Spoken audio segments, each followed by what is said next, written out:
జిల్లా కోయిడా మండలము శ్రీరావులపేట గ్రామానికి ప్రత్యేకంగా మా సంకల్ప సేవా సంస్థ బృందం ప్రత్యేకంగా రైతాంగ శ్రేయస్ కోసం ప్రత్యేకంగా మేము ఈ రైతులు అంటే మనకు సంబంధించిన ఇండిపెండెంట్ రైతాంగం కోసం ప్రత్యేకంగా ఈరోజు వాళ్ళ భూమి దగ్గరికి వచ్చి చూడండి. ప్రత్యేకంగా మన సురేష్ గారు బండి సురేష్ గారి దగ్గరికి మేము వాళ్ళ పొలాన్ని సందర్శించడం జరిగింది.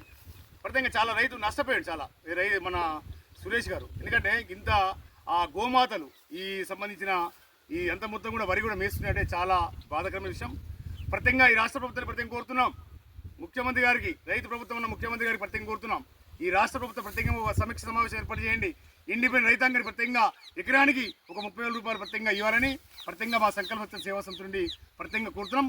కలెక్టర్ గారు కూడా ప్రత్యేకంగా జిల్లా కలెక్టర్ గారు సిద్దిపేట జిల్లా కలెక్టర్ గారు కానీ ప్రత్యేకంగా లోకల్ స్థానిక ఉన్న ఆర్డీఓ గారైనా ప్రత్యేకంగా ఈ ఇండిపెండెంట్ రైతాంగం కోసం శ్రేయస్ కోసం ప్రత్యేక నివేదిక పంపించాలని ప్రత్యేకంగా మేము కోరుతున్నాం. అగ్రికల్చర్ ఆఫీసర్ కూడా తనిఖీ చేయాలి. ప్రత్యేకంగా జరిగిన నష్టాన్ని అంచనా వేసి ప్రత్యేకంగా రైతులను ఆదుకోవాలని రాష్ట్ర ప్రభుత్వాన్ని ప్రత్యేకంగా కోరుతున్నాం.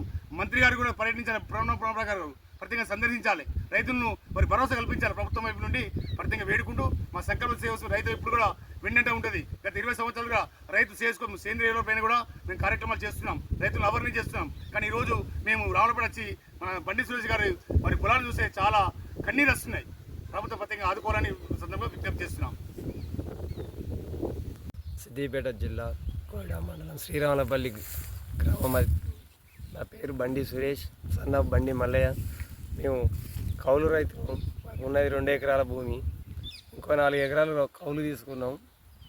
ఇప్పుడు భూగర్భ జలాలు అడుగంటడం వల్ల కరెంటు సరిగా ఇవ్వకపోవడం వలన మా వరి ఎండిపోవడం జరిగింది.